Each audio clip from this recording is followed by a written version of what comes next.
तो हेलो दोस्तों, मैं आपका स्वागत करता हूं आपका प्यारा channel YouTube channel educational board. आप लोग को हम पढ़ा रहे थे मैट्रिक्स चैप्टर। तो मैट्रिक्स चैप्टर में आप लोग को हम करीबन 6 पॉइंट आप लोग को हम पढ़ा चुके थे। जो अंतिम पॉइंट आपका है यूनिट मैट्रिक्स।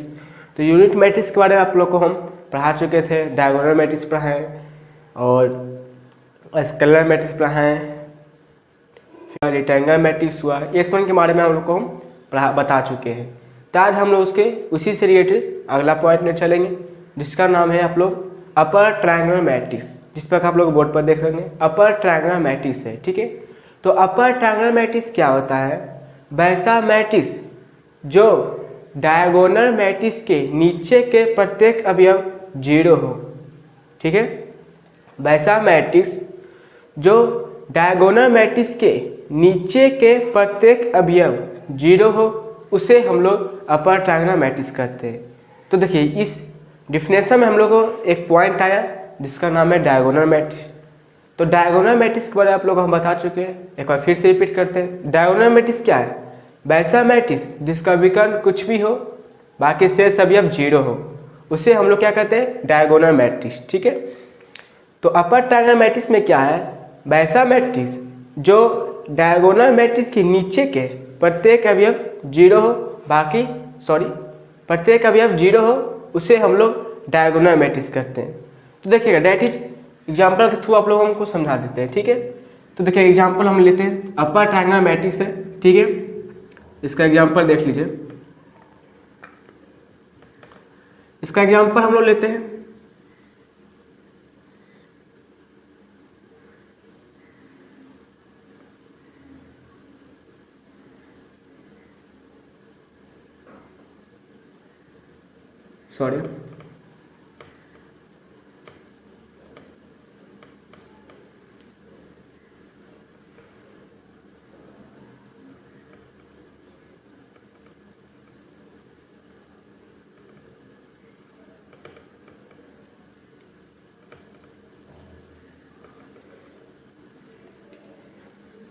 देखिए, ये हमारा अपर ट्रायंगुलर मैट्रिक्स का एग्जाम्पल है। तो देखिएगा, डिफिनेशन में क्या बोल रहे थे कि डायगोनल मैट्रिक्स के नीचे का प्रत्येक अवयव 0 हो। तो डायगोनल मैट्रिक्स क्या था यहाँ पर? जिसका विकर्ण कुछ भी हो, बाकी शेष अवयव 0 हो, ठीक है, उसे हम लोग डायगोनल मैट्रिक्स कहते हैं। लेकिन यहाँ क्या बोल रहा है?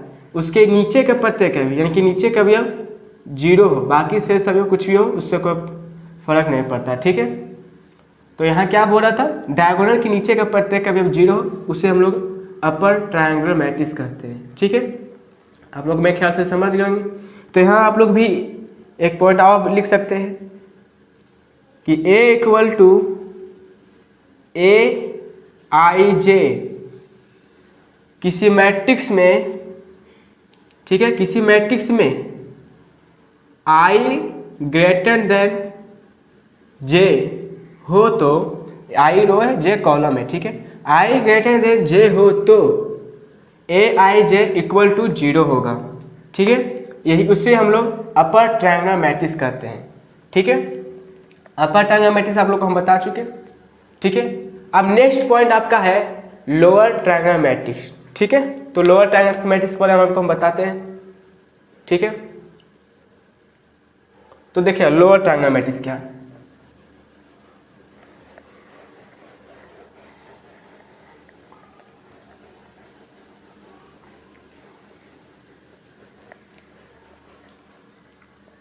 देखिए, लोअर ट्रायंगुलर मैट्रिक्स,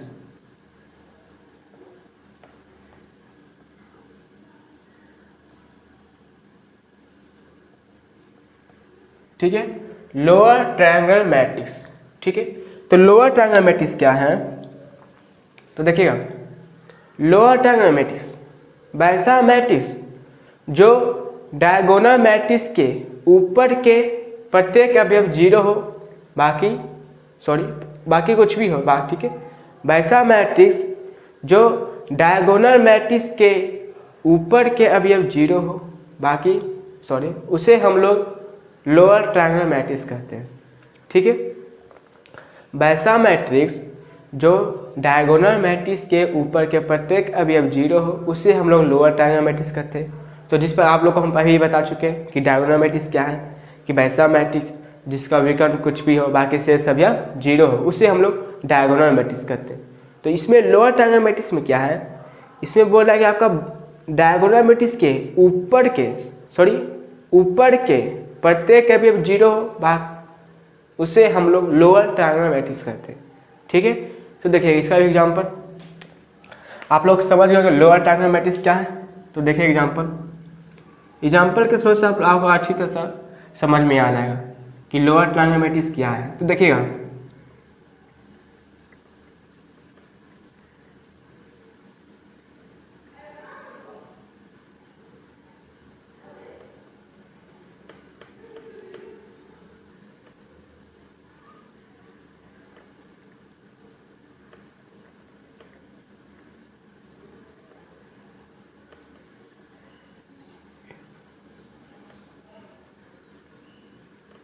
ये देखिए ये आपका लोअर ट्रायंगुलर मैट्रिक्स का एग्जांपल है।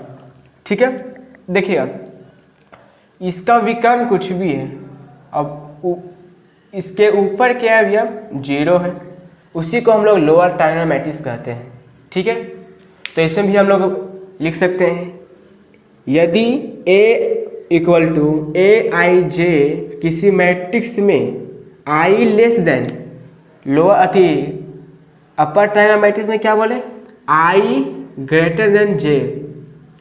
ठीक है, I ग्रेटर देन J बोले, लेकिन लोअर ट्रायंगुलर मैट्रिक्स में क्या होगा I लेस देन J हो तो AIJ इक्वल टू 0 होगा, उससे हम लोग लोअर ट्रायंगुलर मैट्रिक्स करते हैं। ठीक है, यहाँ तक कंप्लीट हो गया। अब आप लोग एक नोट में लिखिएगा, नोट में कि डायगोनल मैट्रिक्स। ठीक है, नोट में क्या लिखेगा आप लोग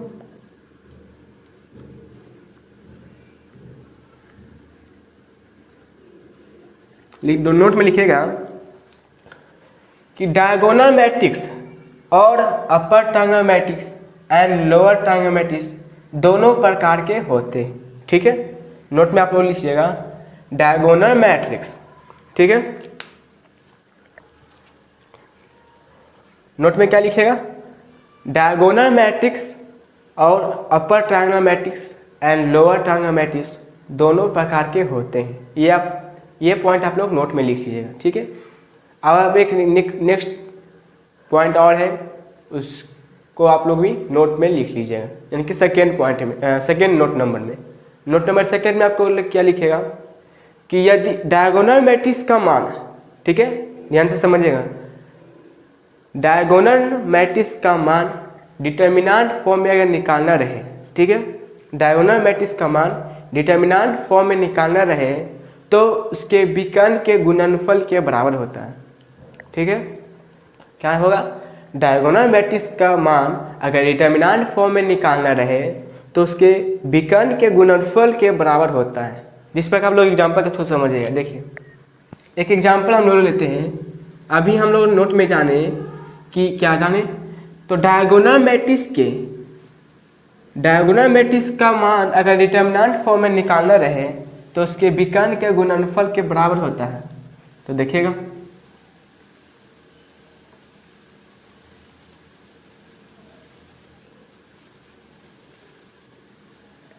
ये देखिए ये डायगोनल मैट्रिक्स का एग्जाम्पल है, क्योंकि इसका विकर्ण कुछ भी है बाकी शेष सभी अब 0 है। ठीक है, तो हम लोग जाने क्या कि डायगोनल मैट्रिक्स का मान अगर डिटर्मिनेंट फॉर्म में निकालना रहे तो हम लोग क्या करेंगे उसके गुणनफल के बराबर कर देंगे। तो इसका गुणनफल इसका क्या है विकर्ण के गुणनफल, तो ये हो जाएगा 1 × 2 × 3 इक्वल टू 6।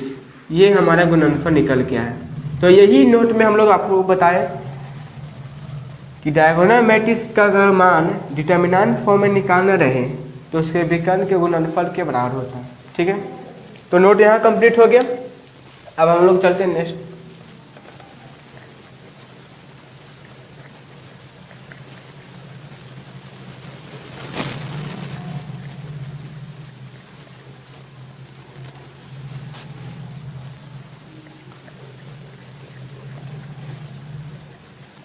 नेक्स्ट पॉइंट आपका है जीरो मैट्रिक्स।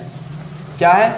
Zero matrix. तो देखिएगा जीरो मैट्रिक्स यहाँ पर क्या है, तो देखिए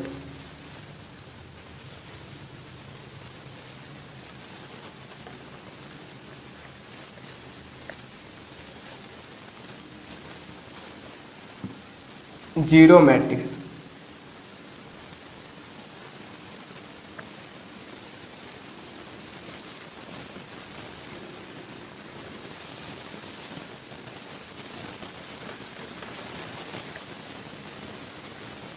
ठीक है, जीरो मैट्रिक्स। तो समझ आए जीरो मैट्रिक्स क्या है? तो वैसा मैट्रिक्स जिसका प्रत्येक अवयव जीरो हो उसे हम लोग जीरो मैट्रिक्स कहते हैं। ठीक है, जीरो मैट्रिक्स क्या है? वैसा मैट्रिक्स जिसका प्रत्येक अवयव जीरो हो उसे हम लोग जीरो मैट्रिक्स कहते हैं। एग्जाम्पल इसका देख लीजिएगा।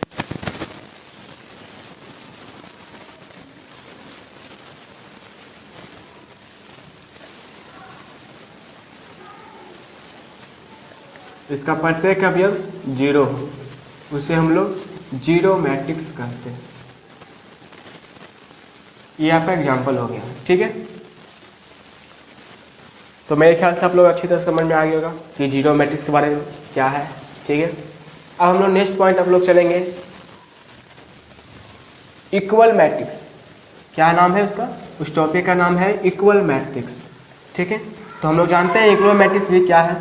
ठीक है, इक्वल मैट्रिक्स के बारे में तो देखिए इक्वल मैट्रिक्स क्या है?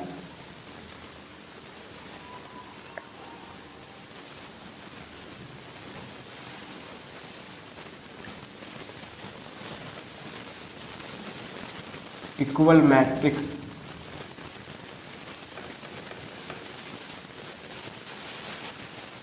ठीक है, तो इक्वल मैट्रिक्स वैसा मैट्रिक्स जिसमें वैसा मैट्रिक्स जिसमें दो मैट्रिक्स हो, मैट्रिक्स ए और मैट्रिक्स बी। ठीक है, उसका मैट्रिक्स ए और मैट्रिक्स बी का ऑर्डर, ठीक है, मैट्रिक्स ए और मैट्रिक्स बी का ऑर्डर वैसा मैट्रिक्स। ठीक है, ध्यान से समझिएगा, इक्वल मैट्रिक्स। ठीक है, तो वैसा मैट्रिक्स जिसमें दो ऐसे मैट्रिक्स हो जो मैट्रिक्स ए और मैट्रिक्स बी दो क्रमागत अवयव आपस में समान हो। ठीक है, उससे हम लोग क्या कहते हैं? Equal matrix. मैं आपसे फिर से रिपीट करता हूँ, वैसा मैट्रिक्स जिसमें दो ऐसे मैट्रिक्स हो जिसके क्रमागत, ठीक है, जिसके क्रमागत ऑर्डर के अवयव आपस में समान हो, उसे हम लोग इक्वल मैट्रिक्स कहते हैं। ठीक है, क्या है इक्वल मैट्रिक्स? वैसा मैट्रिक्स जो दो ऐसे मैट्रिक्स हो, मैट्रिक्स ए और मैट्रिक्स बी का ऑर्डर क्रमागत अवयव आपस में समान हो, उसे हम लोग इक्वल मैट्रिक्स कहते हैं। ठीक है, देखिएगा इसका एग्जाम्पल।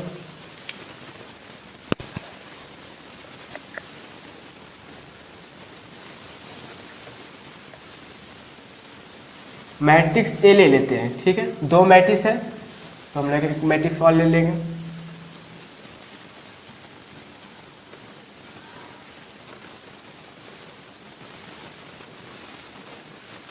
ये मैट्रिक्स ए हुआ और मैट्रिक्स बी लेना है, क्योंकि हम लोग डिफिनेशन में जाने कि दो मैट्रिक्स है, उसके ऑर्डर का क्रमागत अवयव आपस में समान होना चाहिए। तो देखिएगा यहाँ हम लोग एक मैट्रिक्स और लेते हैं।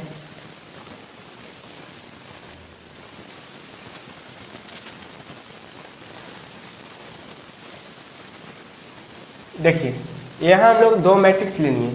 अब यहाँ देखिए तो यहाँ है थर्ड रो का थर्ड कॉलम है, तो इसका क्रमागत भी सेम ही है। ठीक है, अब यहाँ देखिए यहाँ भी first row second row third row, first column second column third column, यानी कि थर्ड रो का थर्ड कॉलम है। तो देखिए ये दोनों का क्रमागत जो है आपस में समान है, तो बस उसी है, क्रमागत आपस में समान है, उसे हम लोग इक्वल मैट्रिक्स कहते हैं। वैसा एक बार डिफिनेशन हम लोग को अच्छी तरह से सुना देते हैं। डिफिनेशन में इसके डिफिनेशन में हम लोग जाने कि वैसा मैट्रिक्स जो दो ऐसे मैट्रिक्स हो, मैट्रिक्स ए और मैट्रिक्स बी, दो ऐसे मैट्रिक्स हो जिसके ऑर्डर क्रमागत अवयव आपस में समान हो, उससे हम लोग इक्वल मैट्रिक्स करते हैं। तो देखिए यहाँ भी है थर्ड रो का थर्ड कॉलम है, यहाँ भी थर्ड रो का थर्ड कॉलम है, तो दोनों आपस में समान है, उससे हम लोग इक्वल मैट्रिक्स करते हैं। ठीक है, तो ये इक्वल मैट्रिक्स कंप्लीट हो गया।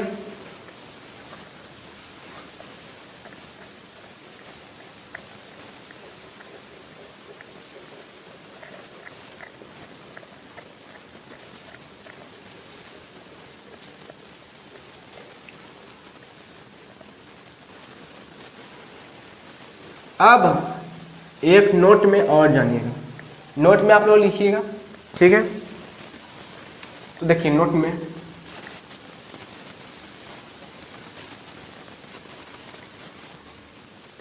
तो नोट में क्या है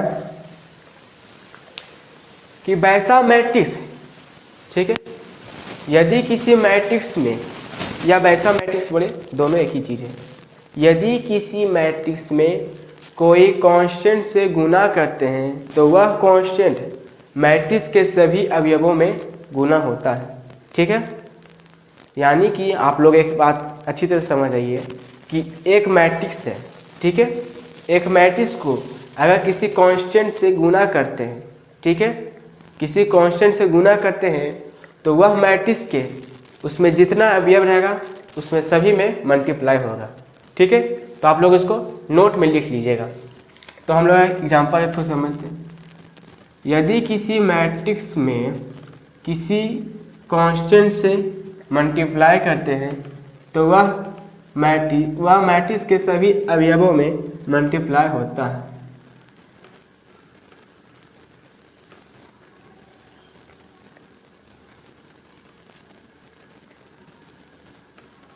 ये देखिए एक मैट्रिक्स हम लोग ले लिए, ठीक है, अब हमें जानना क्या है, एक कांस्टेंट ले लिए के, आप लोग कुछ भी ले सकते हैं, P A B C D E B कुछ भी ले सकते हैं, हमने के ले लिया। अब ये के को हम लोग मैट्रिक्स के से मल्टीप्लाई करेंगे तो यहाँ जो हमारा नया मैट्रिक्स बनकर आएगा वो हो जाएगा आपका एक के, बिक्के, सिक्के, डिक्के, इक्के, एफ के और जी के, एच के, आई के। ये हमारा नया मैट्रिक्स हो गया, क्योंकि हम लोग इस मैट्रिक्स में जाने कि मैट्रिक्स में किसी कांस्टेंट से गुना करते हैं तो वह मैट्रिक्स में सभी अवयव से मल्टीप्लाई होता है। ठीक है, आप लोग इसको नोट डाउन कर लीजिएगा और नोट में भी लिख लीजिएगा। अब बाकी नेक्स्ट पॉइंट आपका है एडिशनल ऑफ टू मैट्रिक्स। क्या है? Additional of two matrix. ठीक है, तो समझते हैं हम लोग कि एडिशनल मैट्रिक्स आपका क्या है। तो देखिए ध्यान से समझिएगा।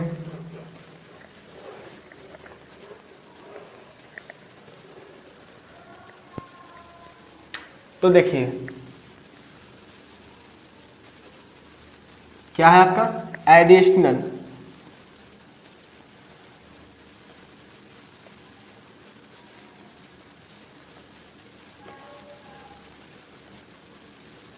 Additional of two matrix.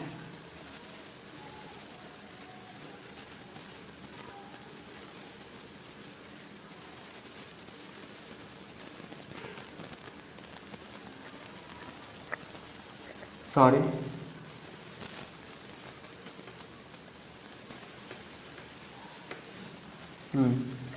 ये हमारा अगला पॉइंट है एडिशनल ऑफ टू मैट्रिक्स। तो जानेंगे हम लोग एडिशनल ऑफ मैट्रिक्स क्या, sorry additional of two matrix क्या है। तो यहाँ हम लोग आपको बताते हैं कि एडिशनल ऑफ टू मैट्रिक्स क्या है। ठीक है, तो देखिएगा वैसा मैट्रिक्स जिसमें दो ऐसे मैट्रिक्स हो, या यदि किसी मैट्रिक्स में दो ऐसे मैट्रिक्स हो, मैट्रिक्स ए और मैट्रिक्स बी, दो ऐसे मैट्रिक्स हो जिनके मैट्रिक्स ए और मैट्रिक्स बी को जोड़ने पर जो प्राप्त मैट्रिक्स आता है उसे हम लोग एडिशनल ऑफ दो मैट्रिक्स कहते हैं। ठीक है, क्या है डिफिनेशन? वैसा मैट्रिक्स जो मैट्रिक्स ए और मैट्रिक्स बी के अवयव को जोड़ते हैं तो जो नया मैट्रिक्स बनकर आता है उसे हम लोग एडिशनल ऑफ टू मैट्रिक्स कहते हैं। ठीक है, तो ध्यान से आप लोग समझ जाइएगा कि एडिशनल ऑफ टू मैट्रिक्स क्या है।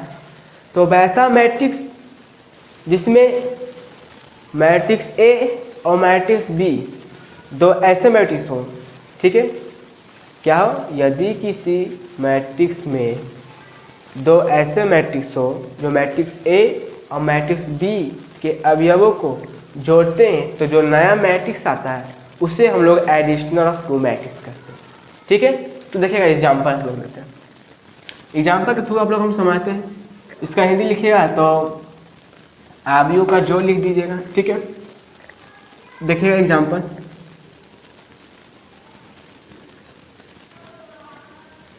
यहाँ हम लोग ले लिए आपका 1 2 3 4 5 6 7 8 9 एक मैट्रिक्स ले लिए और इसको हम लोग ऐड करते हैं दूसरे मैट्रिक्स से। तो यहाँ हम लोग क्या हो जाएगा आपका A B C D E F हो गया, जी एच आई, ये देखिए ये दूसरा मैट्रिक्स हो गया। अब ये दोनों को ऐड करके जो नया मैट्रिक्स आया उसे ही हम लोग एडिशन ऑफ टू मैट्रिक्स करते हैं। तो देखना अच्छी तरह से समझ में आए ना, ठीक है, अच्छी तरह से समझ आए तो अच्छी बात है। तो देखिए 1 और a को मल्टीप्लाई करेंगे, सॉरी ऐड करेंगे, तो यहाँ हो जाएगा 1a 2b और 3c 4d 5e 6f और 7g 8h i sorry 9i। ये देखिए ये हमारा जो नया मैट्रिक्स बनकर आया, मैट्रिक्स ए, एक ये मैट्रिक्स है और ये बी मैट्रिक्स है। ठीक है, तो देखिए हम लोग जाने डिफिनेशन है कि यदि किसी मैट्रिक्स में दो ऐसे मैट्रिक्स हो जिनके अवयवों को जोड़ने पर जो नया मैट्रिक्स आता है उसे हम लोग एडिशन ऑफ टू मैट्रिक्स कहते हैं। तो मैट्रिक्स ए और मैट्रिक्स बी को दोनों को ऐड करके जो हमारा नया मैट्रिक्स आया उसे ही हम लोग क्या कहते हैं, एडिशनल ऑफ टू मैट्रिक्स। ठीक है, तो ये पॉइंट कंप्लीट हो गया। आपका नेक्स्ट पॉइंट है प्रोडक्ट ऑफ मैट्रिक्स। ठीक है, तो हम लोग चलते हैं उसमें। ये पॉइंट आप लोगों को क्लियर हो गया होगा। ठीक है, अब हम लोग नेक्स्ट पॉइंट में हम लोग चलते हैं प्रोडक्ट ऑफ मैट्रिक्स। ठीक है, प्रोडक्ट ऑफ मैट्रिक्स, तो अच्छी तरह से समझिएगा इसको भी, ये भी VBI पॉइंट ही है। ठीक है, क्योंकि आप लोग को एग्जाम में ही पूछता है, तो मैं अच्छी तरह से समझा देता हूँ इसको। ठीक है, आप लोग क्लियर केयरफुल कर समझिएगा।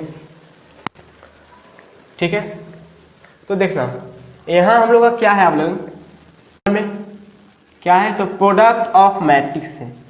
ठीक है, प्रोडक्ट ऑफ मैट्रिक्स, तो ध्यान से समझना इसको। प्रोडक्ट ऑफ मैट्रिक्स क्या है, प्रोडक्ट ऑफ मैट्रिक्स है। ठीक है, तो इसमें आपका 2 पॉइंट है, दो पॉइंट आप लोग को हम क्लियर कर देते हैं। ठीक है, प्रोडक्ट ऑफ मैट्रिक्स, तो देखना समझना, प्रोडक्ट ऑफ मैट्रिक्स में 2 आप पॉइंट है, उस पॉइंट को आप लोग को हम अच्छी तरह से समझा देते हैं। तो देखिए जो पहला पॉइंट है, तो पहले पॉइंट में यदि ए और बी दो मैट्रिक्स हो, ठीक है, यदि ए और बी दो मैट्रिक्स हो तो ए डॉट बी तभी संभव होगा जब number of column in A equal to number of row in B. ठीक है, हम लोग क्या भी बोले आप लोग को समझ में नहीं आया। ठीक है, अच्छी से समझाता हूँ। हमने बोला पहला पॉइंट में यदि ए और बी दो मैट्रिक्स हो तो ए डॉट बी तभी संभव होगा जब number of column in A equal to number of row in B. ठीक है, जैसे देखना यहाँ हमने बोला यदि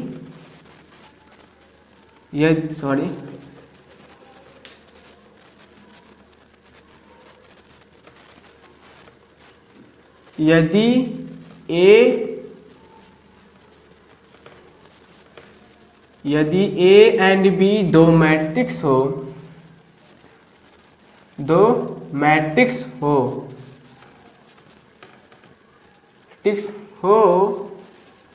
तो A डॉट बी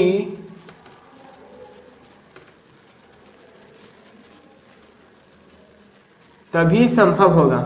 क्या होगा? तभी संभव होगा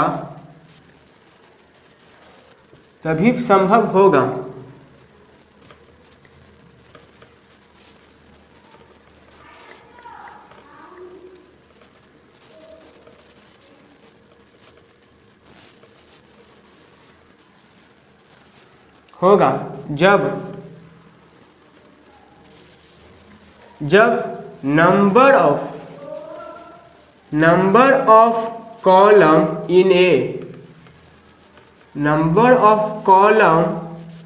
इन A equal to number of row in B.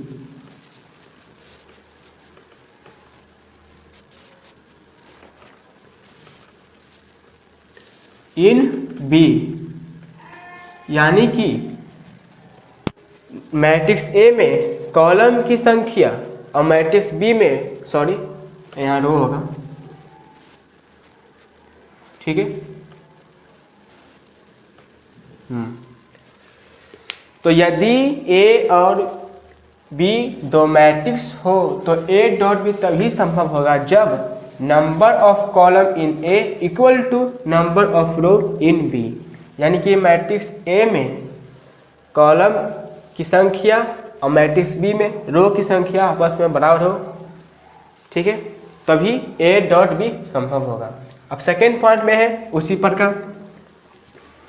Second point क्या आपका, यदि ए एंड बी दो मैट्रिक्स हो तो यहाँ ए डॉट बी था, अब यहाँ क्या हो जाएगा बी डॉट ए। ठीक है, क्या हो जाएगा, यहाँ है ए, यदि ए एंड बी दो मैट्रिक्स हो तो बी डॉट ए तभी संभव होगा जब number of column in B क्या हो जाएगा, number of column in B equal to number of row in ए।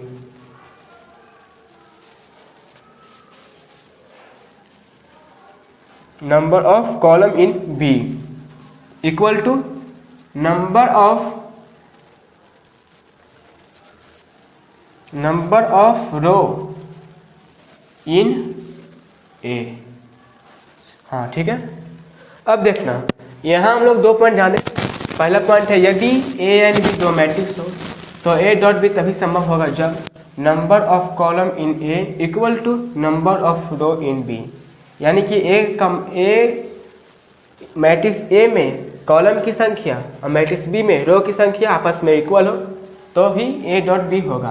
और ए को यहाँ पर हम लोग बोलते हैं क्या, ध्यान देना। ठीक है, यहाँ हम लोग बताना भूल गए इसलिए यहाँ पर हम बता देते हैं।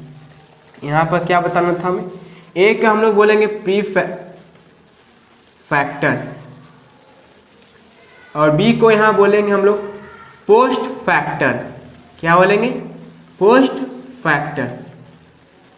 ठीक है, उसी प्रकार सेकेंड नंबर में क्या हो जाएगा, यदि ए और बी दो मैट्रिक्स हो तो बी डॉट ए तभी संभव होगा जब number of column in B equal to number of row in A हो जाए। यानी कि मैट्रिक्स बी में कॉलम की संख्या और मैट्रिक्स ए में रो की संख्या आपस में दोनों बराबर होगा। और यहाँ हम लोग बोलेंगे क्या, B equal to pre factor.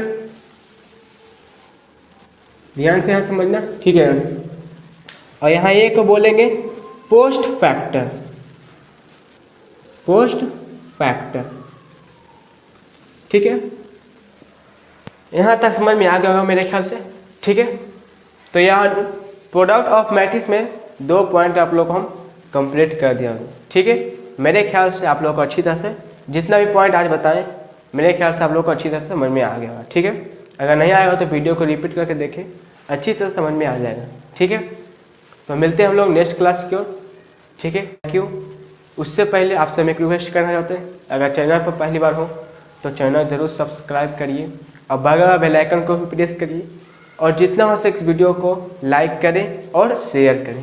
तो ठीक है, मिलते हैं हम लोग नेक्स्ट क्लास की, तब तक के लिए।